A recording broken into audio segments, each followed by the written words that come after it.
Hello everyone and welcome back to psycho. आपका exam अभी से लगभग एक वीक बाद है, तो इसको देखते हुए पिछली बार की तरह इंपॉर्टेंट टॉपिक की सीरीज को स्टार्ट कर दिया गया है। पिछली बार की तरह मैं आपको इस बार भी इंपॉर्टेंट टॉपिक्स करवाऊंगा। ये वीडियो शॉर्ट वीडियो होंगी, 5 से 10 मिनट की वीडियो होगी, तो आपका ज्यादा टाइम भी वेस्ट नहीं होगा और ये सीरीज आपके लिए बहुत ज्यादा फ्रूटफुल होगी, क्योंकि इस सीरीज से डायरेक्ट क्वेश्चन एग्जाम में बनते हैं। पिछली बार भी देखोगे आप, तो जो लास्ट टाइम में मैंने आपको इंपॉर्टेंट टॉपिक्स रिवाइज करवाया था, तो उससे बहुत ज्यादा फायदा हुआ था। लास्ट टाइम में आप सभी को वो रिकॉल हो गया था और डायरेक्ट वहां से क्वेश्चन पूछे गए थे, जिससे कि मार्क्स में इंप्रूवमेंट हुआ था। ओके, तो इस सीरीज में मैं क्या करूंगा, जो भी मुझे इंपॉर्टेंट टॉपिक लगेगा कि यहां से क्वेश्चन पूछा जा सकता है, उन टॉपिक्स को मैं आपको रिवाइज करवाऊंगा। वीडियो ज्यादा बड़ी नहीं होगी, 5 से 10 मिनट की वीडियो होगी और जितने भी सब्जेक्ट है हमारे पास, फिजिक्स, केमिस्ट्री, बायो, एनवायरमेंट, जितने भी सब्जेक्ट है, सभी सब्जेक्ट के जो भी इंपॉर्टेंट टॉपिक है उन सबको हम इस सीरीज के माध्यम से कवर करेंगे। ओके, तो कमेंट बॉक्स में आप जरूर बताएं कि ये सीरीज आपको कैसी लग रही है, इसको आगे कंटिन्यू करना है कि नहीं करना है। और यदि आपने अभी तक मॉक टेस्ट नहीं लगाया तो आप मॉक टेस्ट लगा सकते हैं। आपको 5 मॉक टेस्ट मिल जाएगा, जो कि यूके ट्रिपल एससी के जो लेटेस्ट ट्रेंड है उसके ऊपर बनाया गया है। इन मॉक टेस्ट को ठीक यूके ट्रिपल एससी का जो एग्जाम पैटर्न होगा, वंदर होगा, सेम उसी प्रकार से बनाया गया है। सारे क्वेश्चंस आपके सिलेबस से लिए गए हैं। तो ये मॉक टेस्ट अगर आपने नहीं लगाया तो ये मॉक टेस्ट आप लगा सकते हो। इस मॉक टेस्ट को परचेज करने का लिंक आपको डिस्क्रिप्शन बॉक्स में और कमेंट बॉक्स में मिल जाएगा। और बहुत सारे लोगों को मॉक टेस्ट डाउनलोड करने में प्रॉब्लम हो रही है, जैसे कि पेमेंट कर देते हैं और पीडीएफ डाउनलोड नहीं होती, या फिर पेमेंट 2 बार हो जाती है, या किसी अन्य प्रकार की कोई भी प्रॉब्लम हो रही है, तो आपको कमेंट बॉक्स में टेलीग्राम अकाउंट का लिंक मिलेगा।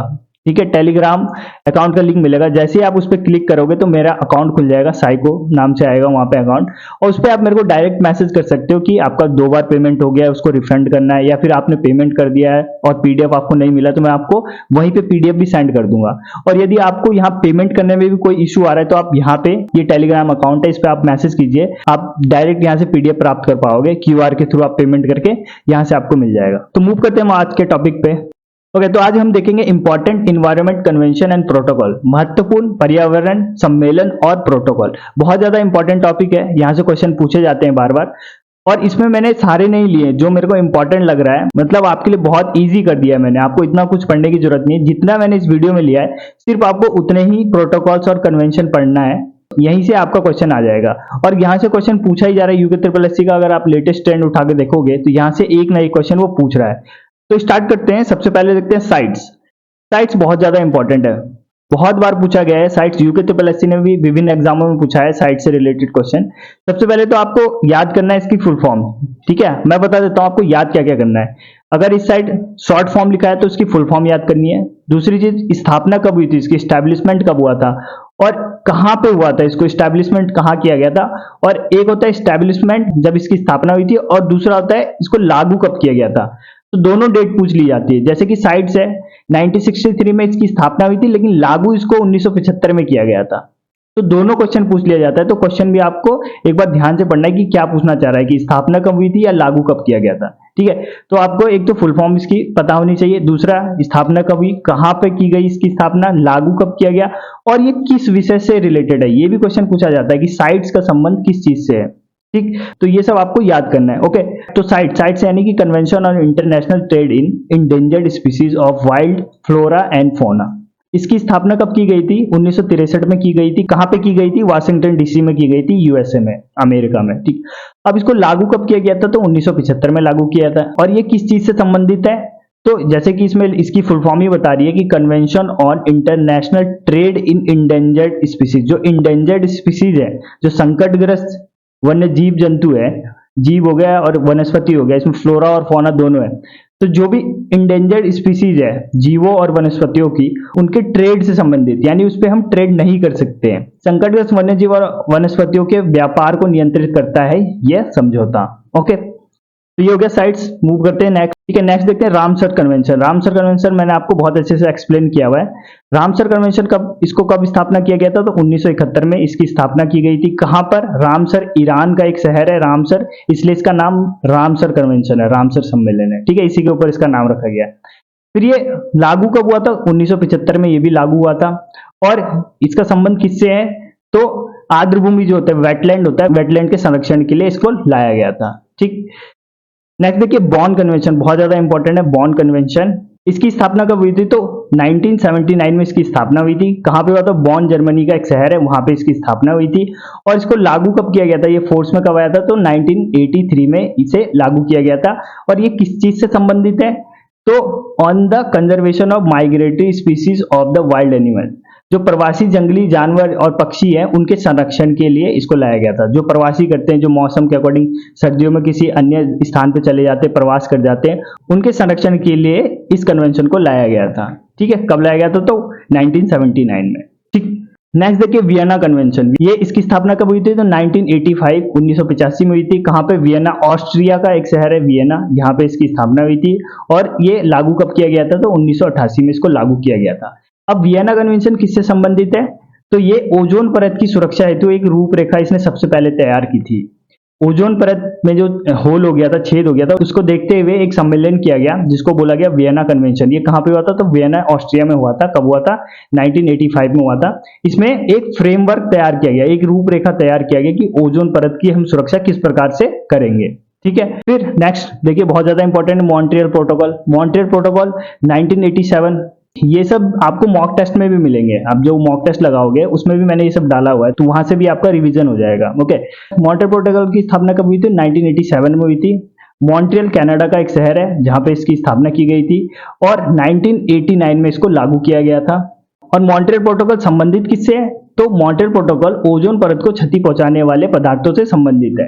उनको आइडेंटिफाई करना है कि कौन से पदार्थ ओजोन परत को क्षति पहुंचाते हैं। ठीक है, उनको हम बोलते हैं ओडीएस। ओडीएस यानी कि ओजोन डिप्लीटिंग सब्सटेंस, जो ओजोन को क्षति पहुंचाते हैं।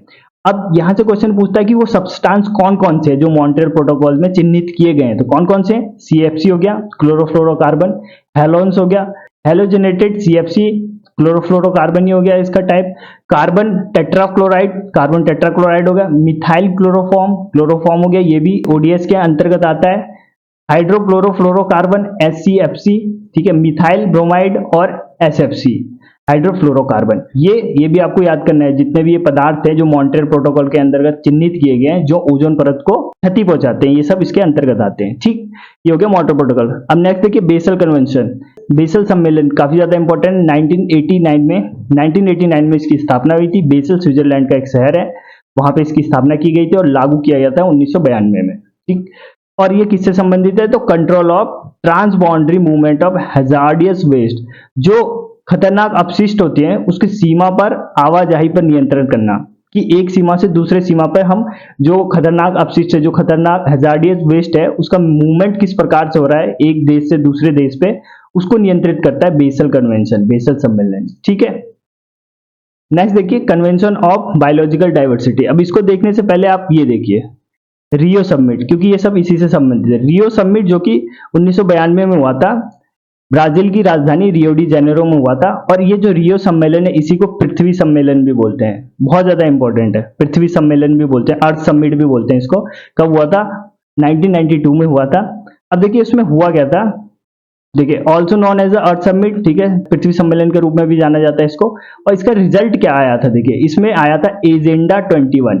ये काफी ज्यादा इंपॉर्टेंट है, पूछा जाता है कि एजेंडा 21 किसके फलस्वरूप आया था? तो रियो समिट, जो पृथ्वी सम्मेलन हुआ था 1992 में, उसके फलस्वरूप आया था। अब जो एजेंडा 21, ये भी पूछ लिया जाता है एजेंडा 21 है क्या? तो एजेंडा 21 सस्टेनेबल डेवलपमेंट से संबंधित है, यानी सतत विकास कि डेवलपमेंट तो हो, लेकिन जो भावी पीढ़ी है, जो फ्यूचर की जो पीढ़ियां हैं, उनका भी ध्यान में रख के डेवलपमेंट हो, तो उससे संबंधित है एजेंडा 21। फिर साथ में जो रियो समिट हुआ था, इसमें देखिए एजेंडा 21 तो आया ही था, फिर उसमें सीबीडी यानी कि कन्वेंशन ऑन बायोलॉजिकल डाइवर्सिटी, अब ये ऊपर है, इसको अभी हम डिस्कस करेंगे, ये आया था। फिर इसी के तहत यूएनएफसीसीसी भी आया था, इसका गठन हुआ था। और यूएनसीसीडी ये भी इसी के तहत आया था। ठीक है, तो ये इसलिए बहुत ज्यादा इंपॉर्टेंट है। रियो समिट 1992 में आया था। ठीक, अब देखिए सीबीडी इसके तहत आया था, तो देखते सीबीडी है क्या? कन्वेंशन ऑन बायोलॉजिकल डाइवर्सिटी, जैव विविधता पर सम्मेलन। 1990 ये सेम ही ईयर रहेगा, क्योंकि इसी के फलस्वरूप आया था, रियो डी जेनेरो वहीं पे हुआ था। और ये फोर्स में कब आया था? 1993 में। अब ये किससे संबंधित है? For conservation of biodiversity, sustainable use of components and fair benefit sharing, जैव विविधता के संरक्षण और लाभ साझा करना। जो बायोडाइवर्सिटी है उसको साझा करना, देश, कंट्री टू कंट्री या फिर रीजन टू रीजन उसको शेयर करना। जैसे कि अभी इसी के तहत हम चीता लेके आए थे अपने देश में, क्योंकि बायोडाइवर्सिटी को हम शेयर करेंगे, इस पे साइन करा हुआ है तो शेयर करेंगे, वहां पे जो बायोडाइवर्सिटी है हम उसको अपने देश में ला सकते हैं। ठीक है, तो ये था CBD। ओके, फिर इसी के तहत हमने देखा रियो समिट के तहत UNFCCC भी आया था, बहुत ज्यादा इंपॉर्टेंट है, इसकी फुल फॉर्म पूछी जाती है, क्या है? United Nations framework convention on climate change. ठीक है, UNFCCC। अब UNFCCC के बाद में फिर जितने भी सम्मेलन होते हैं, अभी आज तक होते हैं इसके सम्मेलन, उसी को हम COP के नाम से जानते हैं। जैसे अभी हाल ही में 29 हुआ है, जो लेटेस्ट हुआ है COP 29 हुआ है, ये कन्वेंशन ऑफ पार्टीज 29 ये हुआ है। ये लास्ट में आपको बताऊंगा, अभी 28, 29, 30 ये सब दिखाऊंगा मैं आपको। तो ये जो UNFCCC का जो सम्मेलन हुआ था, उसी के फलस्वरूप ये जो COP के जो समिट होते हैं वो इसी के फलस्वरूप होते हैं। तो UNFCCC इसकी फुल फॉर्म क्या होती है? United nation framework convention on climate change. Climate change से निपटने के लिए सम्मेलन है। 1992 वही जो रियो समिट हुआ था उसके फलस्वरूप आया था। कहाँ पे? रियो डी जेनेरो, ब्राजील की राजधानी। और इसको लागू कब किया गया था? तो 1994 में। और ये किससे संबंधित है? Global treaty to combat climate change, जलवायु परिवर्तन से निपटने के लिए, ये जलवायु में जो परिवर्तन हो रहा है उससे निपटने के लिए ये सम्मेलन लाया गया था। नेक्स्ट देखिए, हमने देखा कि एक UNCCD का भी गठन हुआ था इसके तहत, यानी United Nation convention to combat desertification. Desertification मैंने आपको फॉरेस्ट्री वाले में पढ़ाया हुआ, मरुस्थलीकरण होता है, यानी कि हम वृक्षों की इतनी कटाई कर देते हैं कि वहां पे बंजर भूमि हो जाती है, रेगिस्तान बन जाता है एक प्रकार से। तो इसको रोकने के लिए, डिजर्टिफिकेशन को रोकने के लिए इसका गठन किया गया UNCCD का, United Nation convention to combat desertification. 1994 में इसकी स्थापना हुई थी और 1996 से इसने कार्य करना प्रारंभ किया था। ये सम्मेलन कहाँ पे हुआ था? तो पेरिस, फ्रांस में हुआ था। ठीक है, पेरिस। देखिए यहाँ पे बस इसकी बात चली थी, जो इसका जो असली में ये तैयार हुआ था वो यहाँ पे हुआ था 1994 में, पेरिस, फ्रांस में इसकी स्थापना हुई थी और ये कार्य करना 1996 से शुरू करता है।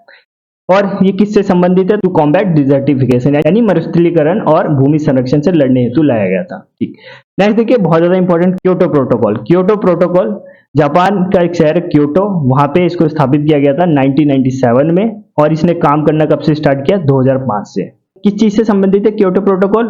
तो विकसित देशों के लिए ग्रीन हाउस गैसों के उत्सर्जन में कटौती हेतु बाध्यकारी। जो विकसित देश है, जो डेवलप्ड कंट्री है, वहां पे ग्रीन हाउस गैसों की कटौती करना इसका मुख्य उद्देश्य है, कि वहां पे ज्यादा से ज्यादा हम ग्रीन हाउस गैसों को कटौती करें, मतलब उसका प्रोडक्शन कम से कम हो, इसलिए लाया गया था क्योटो प्रोटोकॉल। ओके, अब यहां से पूछा जाता है कि जो ग्रीन हाउस गैसेस है वो है कौन कौन सी? 6 गैसेस हैं, कई बार बता दिया मैंने आपको, याद होना चाहिए, टिप्स पे होने चाहिए। Carbon dioxide, methane, nitrous oxide, hydrofluorocarbon, perfluorocarbon और सल्फर हेक्साफ्लोराइड SF6। ये 6 गैसें हैं, कौन सी? ग्रीन हाउस गैसेस है, ये भी आपको याद करना है। ठीक, फिर नेक्स्ट देखिए, रॉटरडैम सम्मेलन। रॉटरडैम सम्मेलन कब हुआ था? 1998 में हुआ था। कहाँ पे हुआ था? नीदरलैंड का एक शहर है रॉटरडैम, यहाँ पे हुआ था, और ये लागू कब हुआ था? 2004 में हुआ था। ठीक है, अब इसका मुख्य उद्देश्य क्या है? कि खतरनाक रसायनों और कीटनाशकों के व्यापार हेतु मुख्य सहमति प्रक्रिया। जो खतरनाक रसायन है, हजार्डियस केमिकल्स हैं और पेस्टिसाइड है, उन पे निगरानी करता है। ठीक है, तो ये किससे संबंधित है? हजार्डियस केमिकल और पेस्टिसाइड से संबंधित है। नेक्स्ट देखिए, कार्टिजेना प्रोटोकॉल, बहुत ज्यादा इंपॉर्टेंट है कार्टिजेना प्रोटोकॉल। कार्टिजेना प्रोटोकॉल की स्थापना 2000 में हुआ था। मॉन्ट्रियल जो कनाडा शहर है, यहीं पे इसकी स्थापना हुई थी और 2003 में ये लागू हुआ था। अब देखिए, इसको लाया क्यों गया था कार्टिजेना प्रोटोकॉल को? तो जैसे जैसे टेक्नोलॉजी बढ़ रही है, तो हम क्या कर रहे हैं? जीन मॉडिफाई कर रहे हैं, हम नए नए जंतु बना रहे हैं उनको मॉडिफाई करके। ठीक है, तो इससे क्या होगा? जो ओरिजिनल बायोडाइवर्सिटी है उसको थोड़ा खतरा है, कि सारा मॉडिफाइड कर दोगे तो जो ओरिजिनल जो थे पहले वो विलुप्त हो जाएंगे। तो इसीलिए कार्टिजेना प्रोटोकॉल को लाया गया था, कि जो लिविंग मॉडिफाइड ऑर्गेनिज्म, जिसको LMO कहते हैं, ठीक है, LMO, देखिए यहाँ, the Cartagena protocol on the biodiversity seeks to protect biodiversity from potential risk caused by LMO arising from modern technology। ठीक, नेक्स्ट देखिए, स्टॉकहोम सम्मेलन, काफी ज्यादा इंपॉर्टेंट। कब हुआ था ये? 2001 में इसकी स्थापना हुई थी जेनेवा, स्विट्जरलैंड में, और लागू कब किया गया था? 2004 में। और किससे संबंधित है ये? स्थायी जैविक प्रदूषण पर नियंत्रण के लिए लाया गया था इसको। On persistence organic pollutant, POP, इसका मैंने पूरा लिस्ट दिया हुआ है आपको किसी वीडियो में, जितने भी इन्होंने लिस्ट बना रखा है जो ये हार्मफुल केमिकल्स हैं, इसकी लिस्ट, क्योंकि पिछली बार बंदरों को में पूछा गया था, केमिकल्स के नेम पूछे गए थे पिछली बार, तो ये मैंने आपको किसी एक वीडियो में करवाया हुआ है। ठीक, तो आप उस वीडियो में देख लेना, मेरे को याद नहीं किस वीडियो में करवाया हुआ है। तो इससे संबंधित है स्टॉकहोम सम्मेलन। क्या, किससे? हार्मफुल केमिकल के इन्वायरमेंट पे जो साइड इफेक्ट पड़ते हैं उससे संबंधित है ये। ठीक, फिर नेक्स्ट देखिए यूएन रेड यानी कि United Nation collaborative programme on reducing emission from deforestation and forest degradation. इसकी स्थापना कब हुई थी? तो 2008 में हुई थी। ठीक, अब इसका उद्देश्य क्या है? जैसे कि इसका नाम ही बोल रहा है कि reducing emission from deforestation and forest degradation, यानी कि जो हम फॉरेस्ट को काट रहे हैं, और ये लागू किस पे होता है पहले ये जानने वाली बात है, विकासशील देशों पे, जो डेवलपिंग कंट्री है जैसे कि इंडिया। तो जो होता क्या है, जैसे जो भी विकास कर रही है कंट्री, तो धड़ल्ले से पेड़ पौधे काटती है ताकि ज्यादा ज्यादा इंडस्ट्री लगाई जाए, ज्यादा ज्यादा डेवलपमेंट हो उस देश में। तो इससे बचने के लिए इस सम्मेलन पर सबने हस्ताक्षर किए हैं कि जो विकासशील देश है वो वनों की कटाई या फिर वनों का जो नुकसान पहुंचा रहे हैं उसको थोड़ा कंट्रोल किया जाए। इसके लिए इसको लाया गया था। कब लाया गया था? 2008 में लाया गया था। ठीक, नेक्स्ट देखिए Nagoya protocol. Nagoya protocol Cartagena protocol के जैसा ही है। ठीक है, कार्टिजेना प्रोटोकॉल में हमने देखा कि जो एलएमओ है, जो लिविंग मॉडिफाई ऑर्गेनिज्म है, उससे बचने के लिए हमने वो लाया था कि सारे मॉडिफाई ना हो जाए ऑर्गेनिज्म। तो नगोया में क्या है, नगोया कब लाया गया था? 2010 में लगाया था। नगोया जापान का शहर है वहां पे, उसको लागू किया गया था 2014 में। ठीक, अब देखिए नगोया प्रोटोकॉल का उद्देश्य ये था कि जो आनुवंशिक संसाधन है, ठीक है, जो जेनेटिक रिसोर्स है, उनका शेयर करना। किसी कंट्री ने कुछ जेनेटिक रिसर्च किया, उसको कुछ उसमें मिल गया, तो वो शेयर करेगा बाकी कंट्रियों के साथ, ताकि बाकी कंट्री का रिसोर्स थोड़ा बचे उसको रिसर्च करने में। तो यही नगोया प्रोटोकॉल के अंतर्गत है, आनुवंशिक संसाधन है उसको साझा करना और जो लाभ हो रहा है वो आपस में बांटना। ठीक है, फिर मीनामाता सम्मेलन। जो मीनामाता डिजीज है, मिनीमाता डिजीज मैंने आपको पढ़ाया हुआ है, जो किससे होता है? मरकरी से होता है, पारा से होता है। पारा पानी में जब फैल जाता है, उस पानी को जब ग्रहण कर लेते हैं उससे होता है मिनी माता या फिर मीना माता डिजीज होता है। ठीक है, तो जो ये सम्मेलन हुआ था मीना माता सम्मेलन, ये जापान का एक शहर है, कुमामोटो जो शहर है जापान का, उसमें हुआ था 2013 में हुआ था, और 2017 में इसको लागू किया गया था ऑन मर्करी पॉल्यूशन कंट्रोल। ठीक है, क्योंकि जो मिनी माता जो डिजीज होता है वो मर्करी से होता है, पारा से होता है, तो इसको कंट्रोल करने के लिए लाया गया था इसको। फिर देखिए next Kigali amendment. Kigali amendment किस में हुआ था? मॉन्ट्रियल प्रोटोकॉल में हुआ था अमेंडमेंट। कब हुआ था? 2016 में हुआ था। ठीक है, तो ये अमेंडमेंट है जो कि किस में किया गया था? मॉन्ट्रियल प्रोटोकॉल में किया गया था। कब किया गया था? 2016 में किया गया था। किगाली शहर है रवांडा में, वहां पे हुआ था ये। और इसमें क्या किया गया था?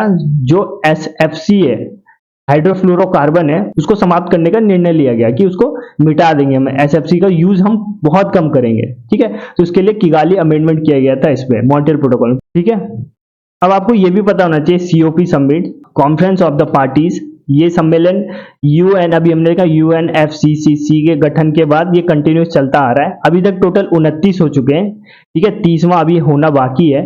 तो आपको इसमें याद क्या करना है कि ये हुआ कहां था? लेटेस्ट ये 3 ही आपको याद रखना है कि पिछला कौन सा था, अभी कौन सा करंट में हुआ और आगे कौन सा हुआ, 3 आपको याद रखना है।